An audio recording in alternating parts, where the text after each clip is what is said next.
nerds, welcome back to a new video. I'm Denise from Chaos in the Enchanted Forest. Today we're doing the Get to Know My Taste tag. This was not my idea. Somebody in our community posted over on their Discord a video from Sam from the channel Thoughts on Tomes with this, tag that she made because she found it very hard to find new booktubers. A lot of the old booktubers that started in 2020 and stuff like that, they're gone. And it seems harder to find booktubers with a similar taste. And after her video, it really clicked with me that was the reason why I had less inspiration for booktube. And I actually had less inspiration to read as well. Simply because I wasn't watching as much booktube anymore, because either the people that I used to watch that had similar taste are now gone, or their taste changed so much and they're not reading genres anymore that I enjoy. So Jess, if you're watching, this one is for you. She put a video on her Discord with a text like, if you have a channel, please do this because I want to watch it. So this one is for you, Jess.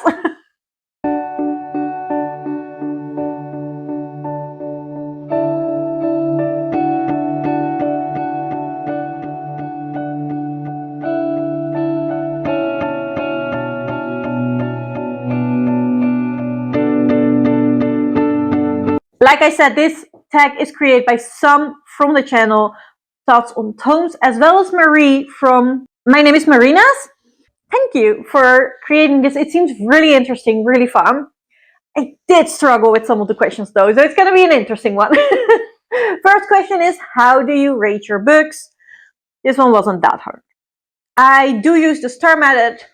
I rate my books from 1 to 5 stars, simply because it's the easiest thing to do. And I also keep my rating very simple. So 1 star is a DNF. I absolutely hated the book. If I didn't DNF, I should have DNF'd. Absolutely hated it for some reason. Would not recommend.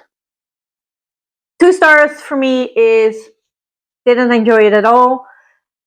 Other people might, but I don't. I was probably bored, or I just didn't care about the characters or the plot. 3 star is for me a middle of the road book. It's a book that I did enjoy, and it's a very enjoyable book, but it is also like the genre standard, or it isn't special. It's a very enjoyable book. I still like it, and I would still recommend it to people, but it is nothing special. There are probably a lot more similar books that are also enjoyable. 4 stars for me is a book that did better than the rest. That is a very good book, either because of the world building, the characters, or the writing style, or just the way it grabbed my attention. It was something special. It was better than the mass of the book in that genre, so it's getting 4 stars for me. 5 star for me is an absolutely new favorite. It is probably going to be on my all-time favorite list. And I would recommend it to anyone. No, that's not true, because I am. We will go into that later. But question number 2 is, how do you approach reviewing a book? I do not review books anywhere else than YouTube. I do track the books I read with a star rating on Goodreads, but that is it. And on YouTube, it differs how I review my books. If it is in a vlog, you're just getting my thoughts on it. I am gonna tell you why I love or hate this book, what I think of the, something that grabbed my attention. And it's probably gonna be in the atmosphere, in the world building, or in the characters. But it can also be a fun twist that I didn't see coming. If I love the book, I am probably gonna cuss to you about that one character that is adorable. That's everything to me. Why or what I enjoy in the world, stuff like that. But in vlog, it's less structured. I just wing it. I am in the moment of reading it, or I just finished a piece that I really want to talk to you about, and that's what I'm doing. I do host a Middlegrade book club though, and for that we have live shows every other month, and in that I review my books a bit more structured, where we'll talk about atmosphere first, we'll talk about world building next, we talk about characters, and then we talk about plot, and then we go into spoiler territory. So that is definitely more structured. But those are all things that are important to me, but I just review them as they come in the vlog. Question number 4 is, do you have a genre niche? And oh boy, yes, I do.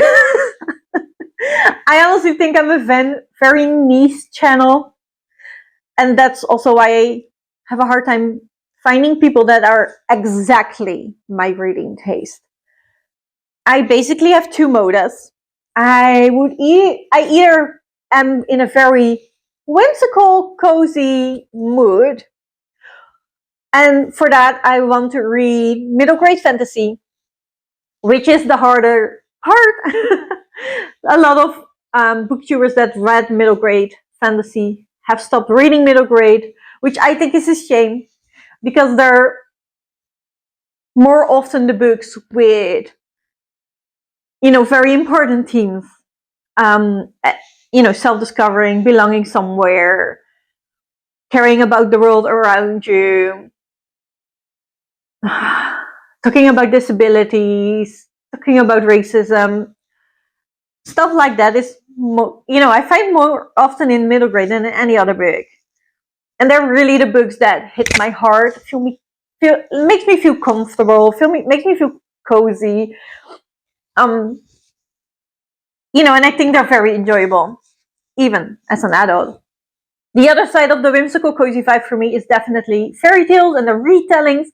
I absolutely love fairy tale retellings in every form and shape, especially Alice in Wonderland and her retellings. Anything of that, I just love. That is definitely my thing. So that is definitely the cozy fantasy side. And then on the other side, I have a death and decay modus. And that's what I want.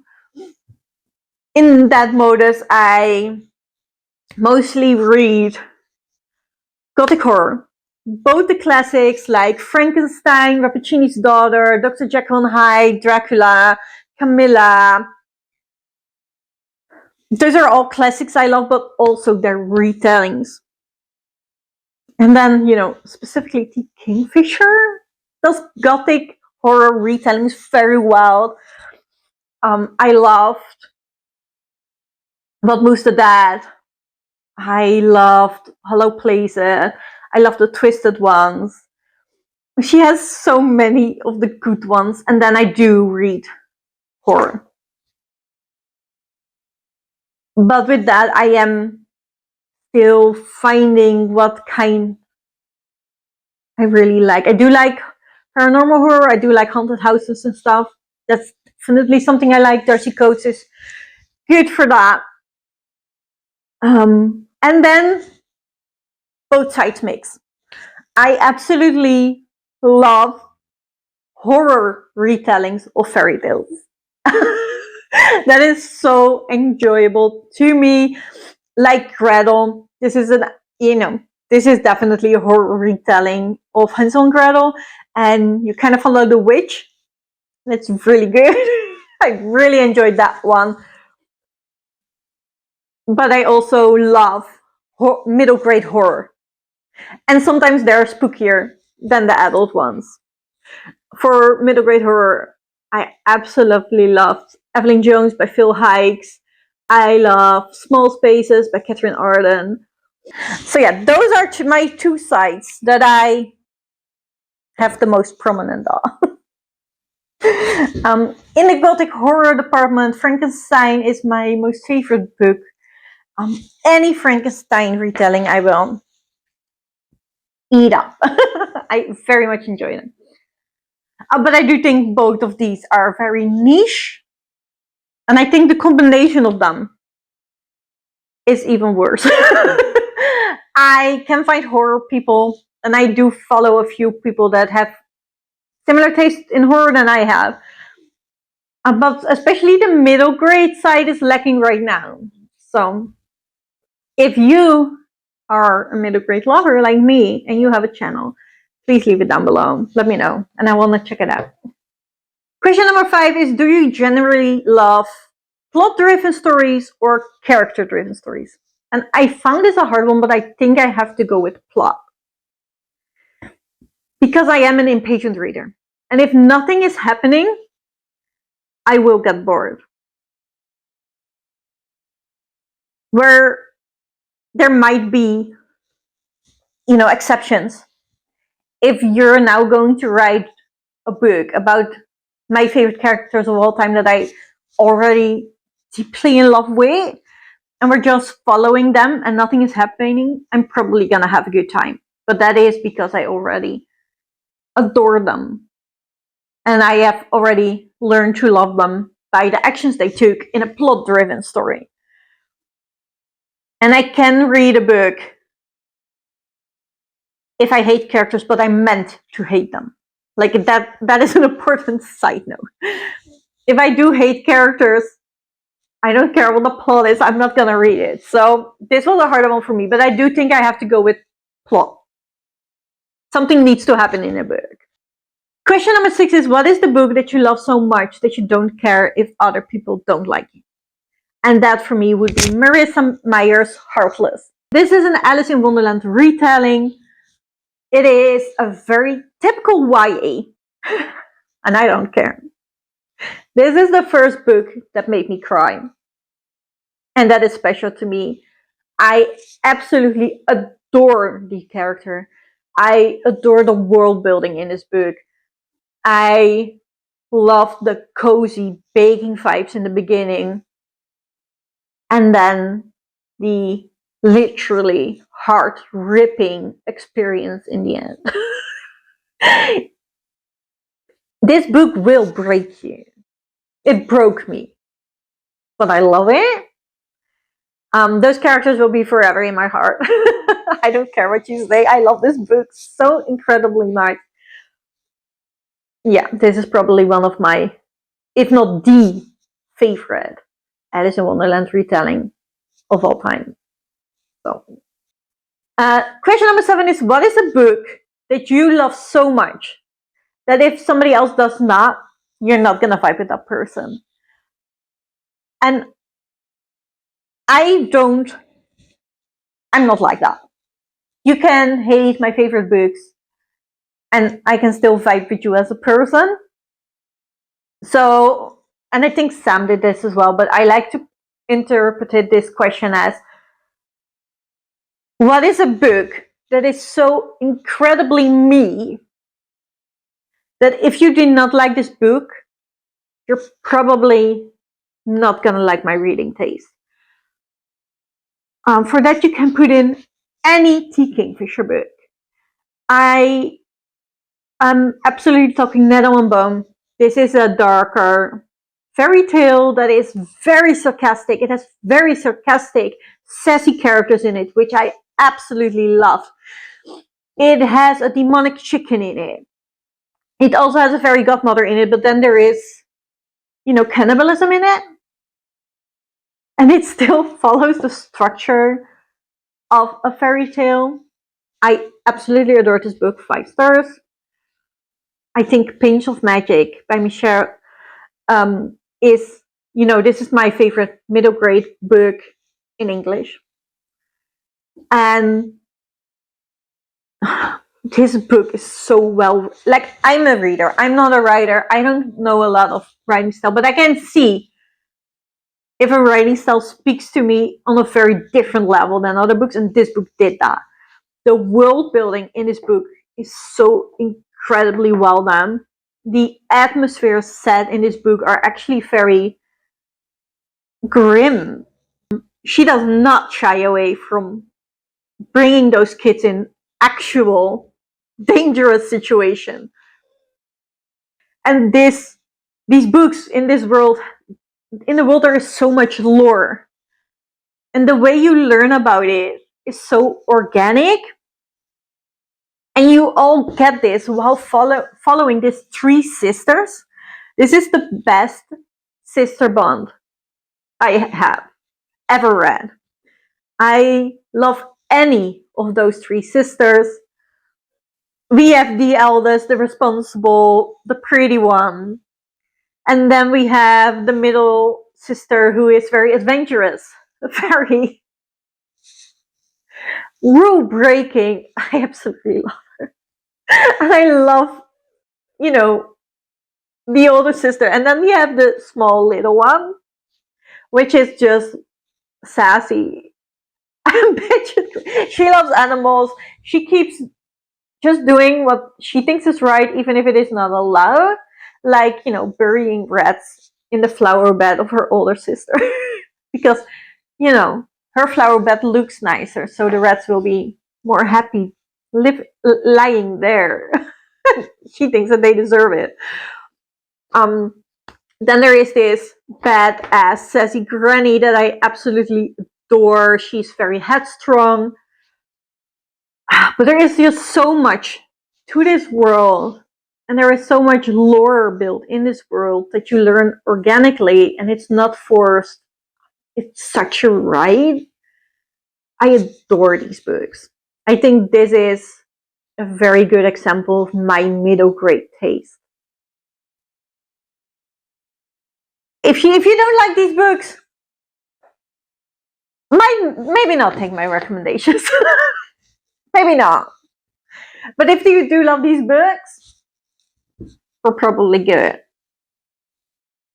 However, if we're really about, going about like, if you like or dislike a book, we're not going to be friends. There is not specifically a book that if you don't like, we're not going to be friends. However, there is a book or a specific writer that if you love those books, that is still fine. But if you cannot acknowledge a certain part in that book, we're not going to be fine. And that is Anything by Stephen King. I absolutely hated the two books I tried by him because there is so much hate towards women in there for no reason at all. It is not something that the character has experienced and therefore is now not respecting women anymore because he has been mistreated by women. It's just there. To me, it really feels like Mr. King's his own opinions, and every time we follow a woman, there has to be said something very ugly, very mean about that. If you cannot recognize that that is happening and that might be a problem, we're not gonna vibe well. If you recognize that and say, yeah, Denise, that is absolutely true. I do not like that in his books, but I just skip those parts, or I'm happy that not everybody is like this anymore, and I just really enjoy this, the tension he builds, then we're fine. So there is kind of some book, but in a different way. So I just wanted to mention that because I do think that is the original intent of that question. Question number 8 is, what is in your trash pocket? This is the question I struggle with. I also know, it has been called guilty pleasures, and Marie specifically calls it trash pockets because, she's not feeling guilty about reading them. It's in her pocket and she loves it. But the explanation of this question was also, what is, that is bad, but you still read it. And I don't really think there are bad books unless you specifically write books to hate on a certain group of people just to spread hate, then it's obviously bad. But even Stephen King, I can, I hate because of that. I hate Stephen King books. I will never try it again. But I can see why people enjoy his books still. So are those bad books? I don't think so. Mr. King has made a lot of money out of them. So probably, he's obviously doing something right. So I, have a hard time seeing what is in my trash pocket because I don't think anything is trash. I also have a hard time replacing myself in other people's opinions about what could be trash. I know a lot of adults say that Middlegrade is trash because it is made for children and you cannot read it anymore as an adult. I have Middlegrade not only in my trash pocket, I have it in my heart. You can absolutely read it as an adult. I honestly think you should. Some of my most favorite books of all time are Middlegrade. There's this one Dutch book. It's called Gothic. That is the most honest but still respectful way of depicting how we care for people with mental health in the Netherlands. And there are good things about it and there are definitely bad things about it. And he describes both in such a normal, organic way that it is really easy to digest, but it is definitely giving you more insight in, the mental health facilities and the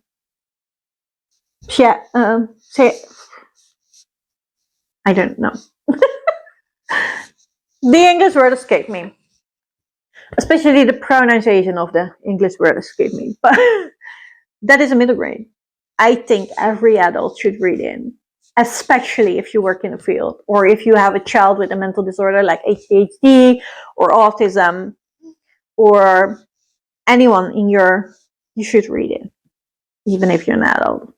It's better than most of the field books I had to read while, going to school and get my graduation for this field. So, I think that is in my trash pocket, but it's mostly in my heart, if that makes sense. And then with Marissa Meyer, there is this typical YA thing. That's probably trash for a lot of people. If it is a retelling of a fairy tale, I don't mind as much. So those are probably in my trash pocket as well. Any horror book that has psychiatrics in it, like mental health houses, that especially historical, where there has been very bad experiments on mental health patients, that is really scary to me. I think that's my niche in horror that I absolutely love, and I need more books of that. Because that is truly scary. And it was just in the 60s. If I would have been born earlier, I would have been a patient there because I'm a woman with a strong opinion and I actually have ADHD. So those books are scary to me. I'm not sure if they're in the trash degree. I don't know. I don't think any of these books are trash. So you tell me if that should belong in my trash pocket or if it is good with the rest of the book. Question number 9 is, do you have any deal breakers in books? So you immediately put it down when it's in the book. Women hate. For no reason. Like, I don't mind if there's violence against women in the book because that is, part of the character's development or really, really necessary for the plot, not just there as a shock value. I don't mind. But seem like there's this Dutch writer, Thomas Oldeheuvel, and he has written a book, Hex, and I think it's also available in English. That is a book that really hurt me because that book is in a village recently close to us. I know the village, and I have been there. And that is a ghost story in the modern setting, and how that is, the way how they keep that a secret and stuff like that is amazing. It is so well done. It's so well thought out. It's just not well written, because there is this one male character that we follow, and every day he wakes up, then thinks 10 mean things about certain women. And we go follow him in his day. He never acts on those thoughts. It isn't important to the plot. Nothing is happening with those thoughts. They're just there every single time. They're just there to hate on women for no reason. So I absolutely hated the writing of the book, which is sad, because the story itself should have been a 5-star, should have been one of my all-time favorites, because the story itself is good. I just hated the writing style. And then at the end, he told, they had this interview with him, and he told that he was a really huge fan of Stephen King and really adored him and looked up to him in his writing style. And I was like, yeah, this makes sense why I don't like it. They both have the same problem to me, right? That is something I have a problem with. So that is definitely a deal breaker. Also, you have the specific books, and I don't know how the writing style is called, but I read it in a Tahiri Mafia book, and I absolutely hated it. It was, I think, the book Furthermore, which is a very well-loved middle grade. However, the writer in this book is the narrator, and the narrator is, as a writer, is continuously downing on the main character. Is all the time saying, like, that is such a stupid decision. Why do you do it? You're so dumb. Stuff like that. And all I could think was, like, if you don't like it, you should have written it differently. And it really made me mad. So if I will encounter that again, I'm not going to finish the book, because I hated the reading experience of it. I persevered because people kept telling me it was so good. So, I was just waiting for it to got good. But then I finished the book, and I didn't like it, because the narrator was putting the girl that we follow down so often. Again, in my humble opinion, for nothing. Why would you do that? If you don't want it like that, write it differently. You're the writer. You have that power. I don't get it. I know, main characters have to make mistakes. That is mostly part of the story, because they going through this journey and finding stuff out. That is fine. If they discover that themselves and they say, like, oh, that was so dumb of me, I'm fine with it. But not as a narrator telling that how dumb the girl in the story is. Then you should have just written it differently. Question number 10 is, what is a strong opinion you have about a book that is released in the last year? And I figured, What Feast the Night by T. Kingfisher is published in the last year. I love it. Absolutely adored it. The body horror aspect with the horse is incredible. I loved it so much. And I think it might even be better than What Moves the Dead. And that is a bold statement, even for me, because What Moves the Dead has been my favorite T. Kingfisher for a long time. But I think What Feast the Night was even better. Probably, yes. So, there you go. Question number 11 is, what do you look for in writing? As I said, I'm not a writer. I'm just a reader. I just want to enjoy my story. So I don't know a lot about writing itself or their techniques. However, what I want is vibes in a book. If I'm going to read horror or Gothic horror or anything in the Death and Decay part of my reading, which is, I want to have an eerie vibe. It has to feel eerie. It has to feel off. It has to feel spooky. Otherwise, I'm not enjoying it. It can be weird, but I have a line somewhat weird. I absolutely adored Catherine House. It's the dark academia that I really enjoyed. And it's very weird. That was the right word for me. Whereas Bunny, absolutely hated. Didn't make sense to me at all. So I do need vibes. It either needs to be cozy or freaky. I do want a good world building. That is important to me. And I do really enjoy character development in it. I think one of the most interesting reading experience I've ever had. No, I'm gonna tell you that later.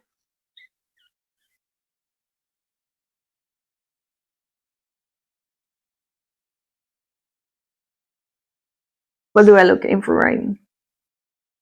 No, I think vibe, the atmosphere in the book is very important to me. I do like, therefore, lyrical writing. I do like a good described world, good eerie, preferably described room. That I do really enjoy that. Question number 12 is, how do you decide what to read next? This is one I have been struggling with for a while now. I think it has been over a year now. And I first thought it was my...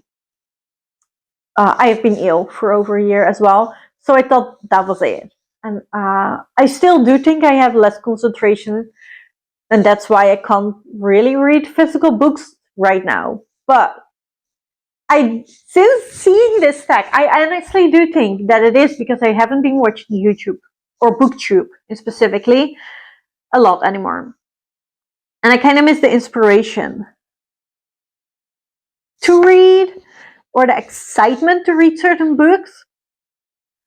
I have been trying mood reading the last year, and I don't think that is working for me at all. I used to be a TBR reading specifically for readathons. I absolutely love readathons, specifically because they give me prompts, and then I can find books to fit it.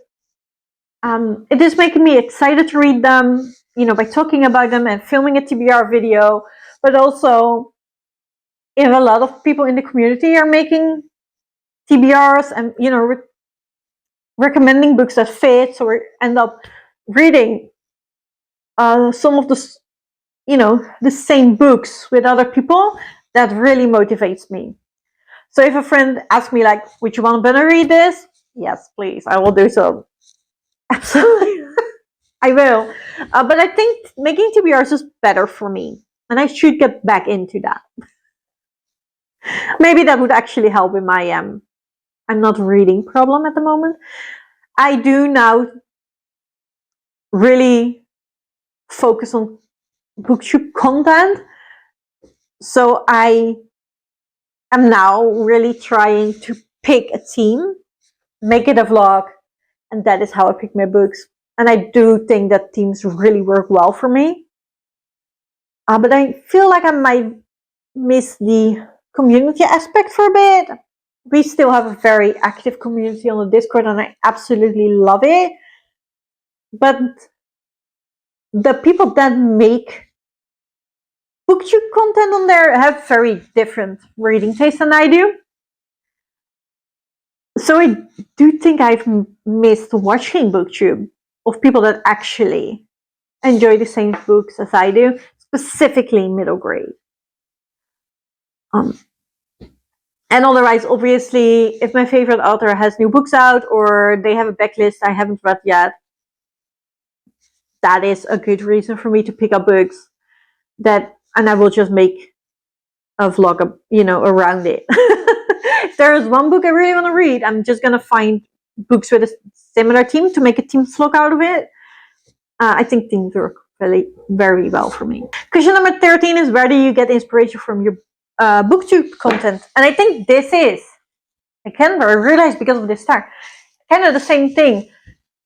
I used to really get a lot of inspiration from the booktube content that I watched, specifically Gavin Reads It All. You always have very creative ideas, and I really love them, and that hits me off with new ideas.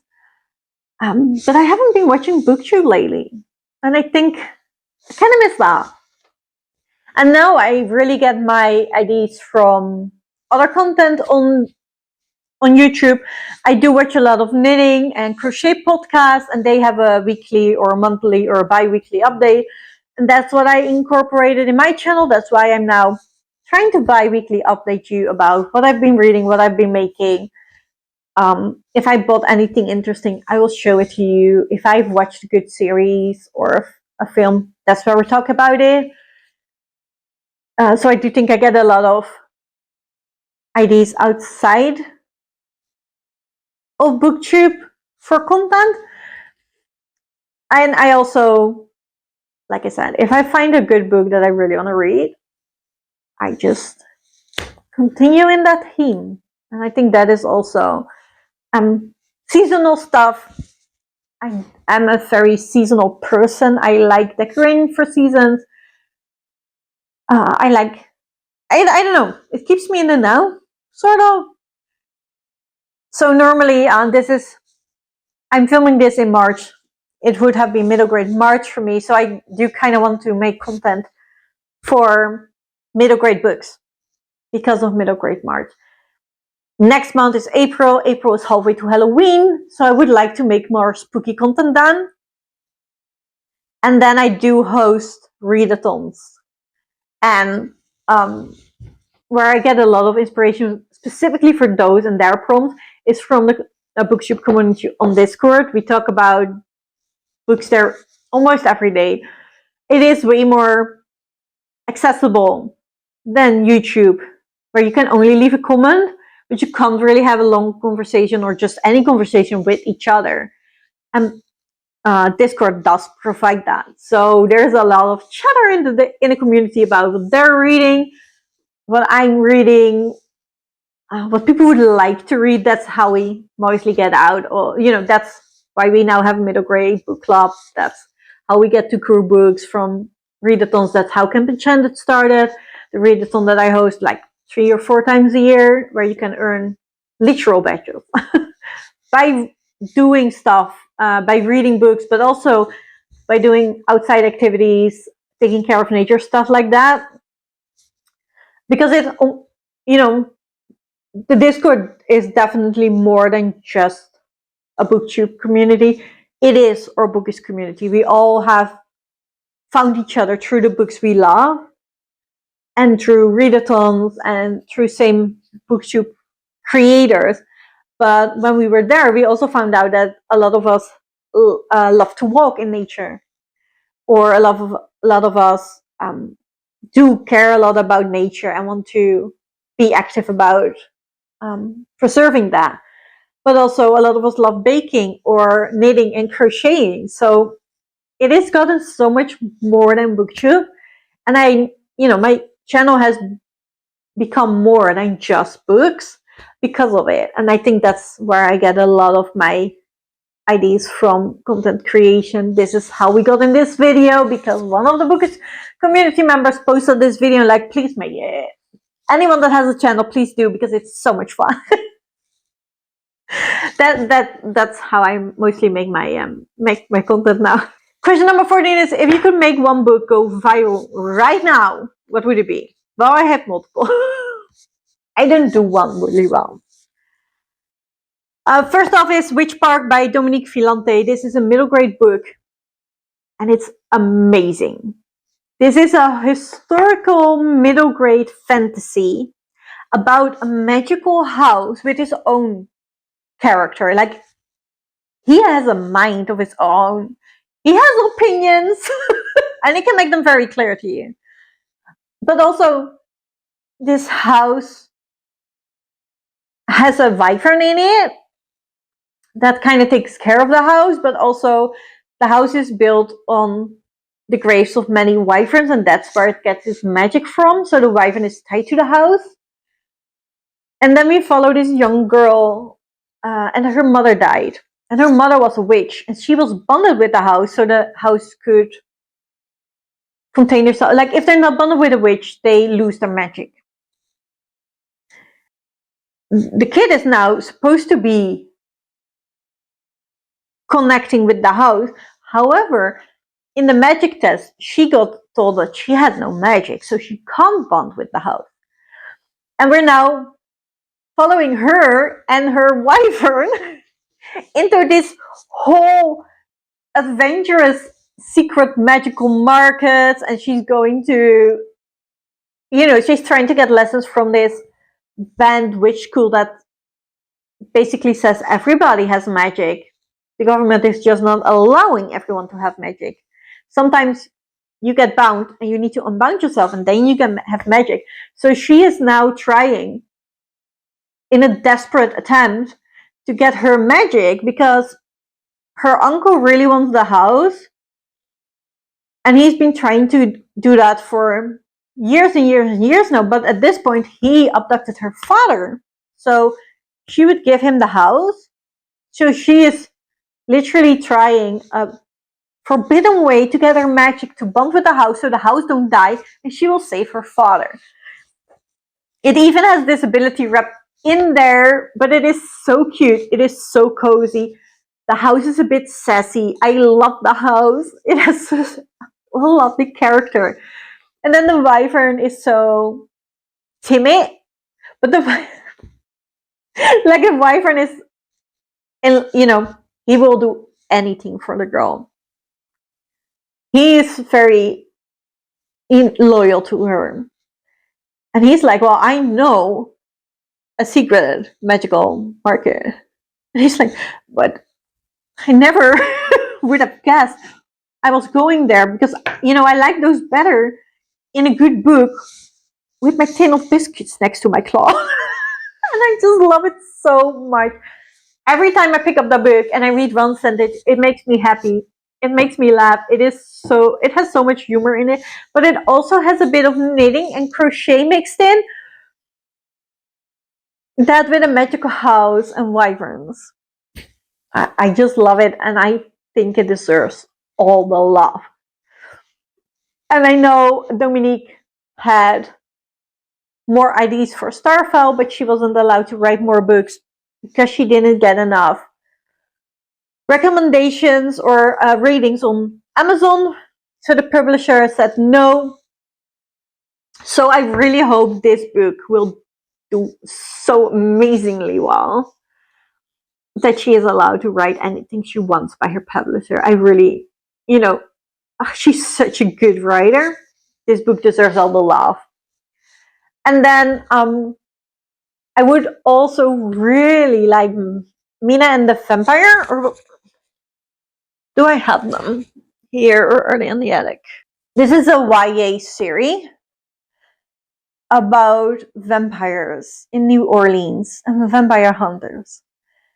And this was the most interesting reading experience I ever had. It was an absolute roller coaster.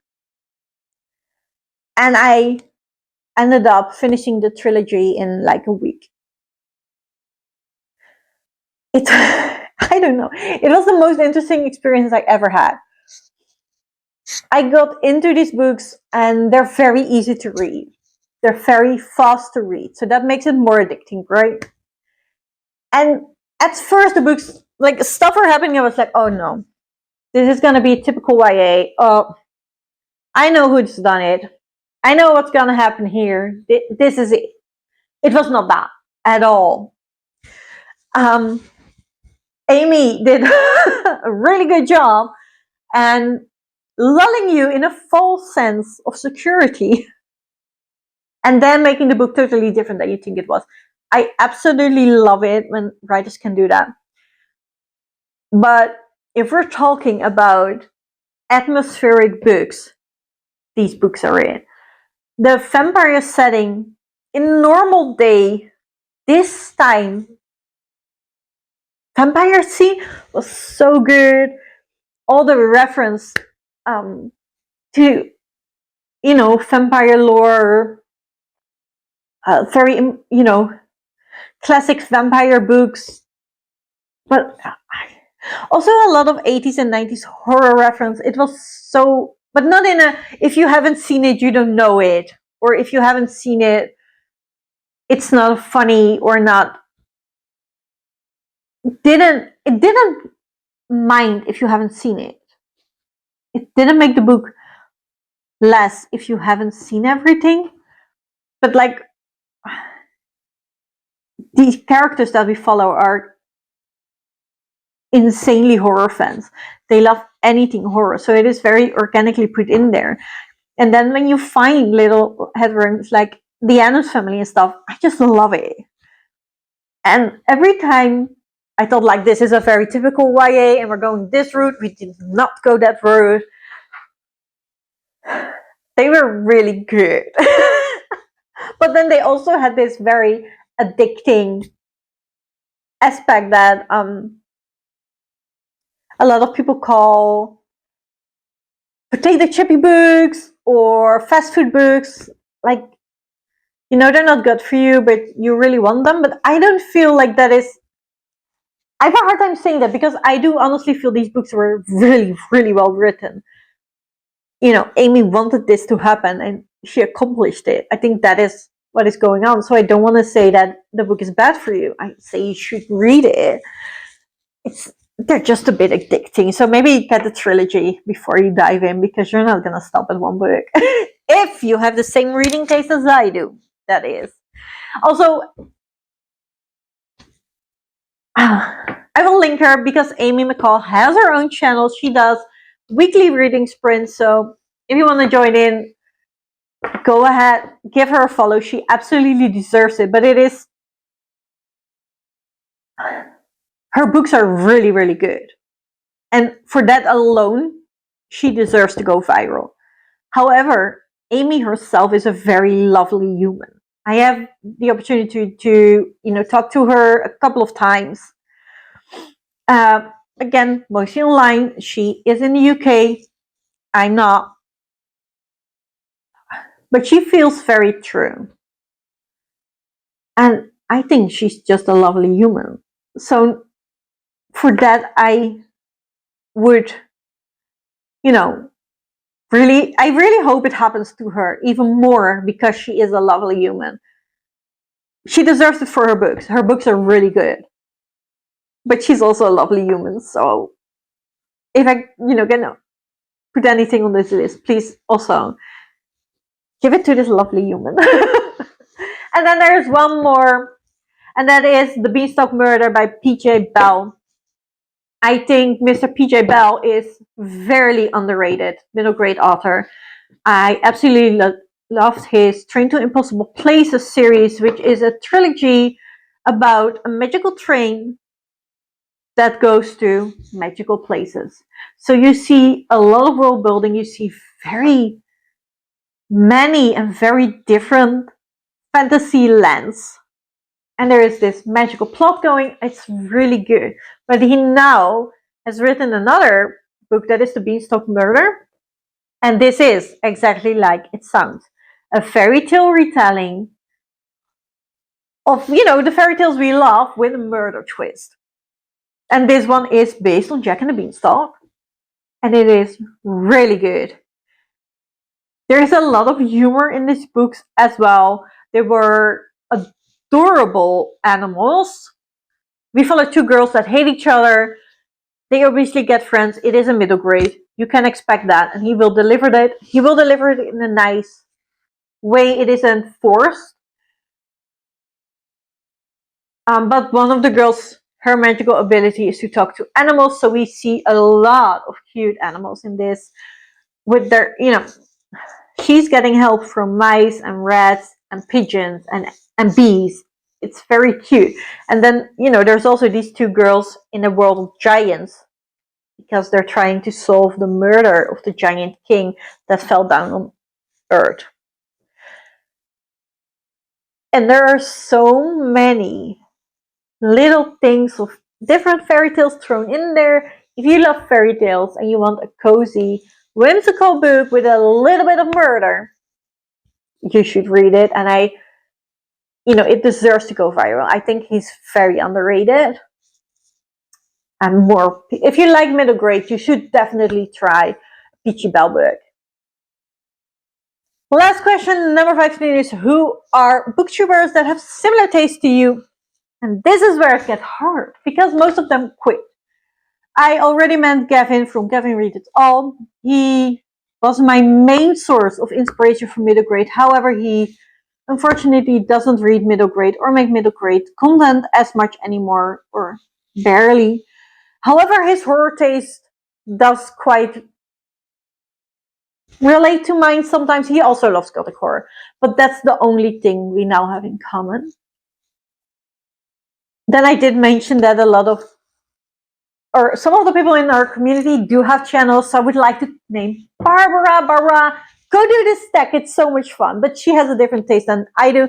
She reads more non-fiction than I do, and she reads a lot of climate book, which is fitting because she has a climate book club. And then she does read fantasy. And on the other hand, in the community, we have Cleo from the Burmese Bookworm. They're all linked down below, guys. You can find their channels easily. She reads a lot of high fantasy. So Cleo, do this stack. It's really fun if you want to. So yeah, I think the one that is still the most similar to me is Lexi. So I'll link it down below. She still reads middle grade. She does read a bit in Wolf horror. Then she also reads literal fiction that I don't read. So I can't tell you one person that exactly has the same taste as I do. So if you have seen this and you feel like, Denise, I do, and then you have a channel, please let me know down below. If you feel like you want to be part of the Discord community that I've talked about so much in this video, the link to the Discord is always below in the description of any of my videos, so you're very welcome to join us. If you want to see more content from me to see if we really have a similar taste, I will link playlists down below from the fairy tales, the middle grade, as well as the horror, so you can check that out and see how similar we are. And please let me know if we do get similar taste, because I would love to know. If you like this video, please think about liking, subscribe if you want to see more chaos from me. Leave a comment if we're very similar or very opposite, because that works sometimes too. And I will see you in the next one. Bye, nerds!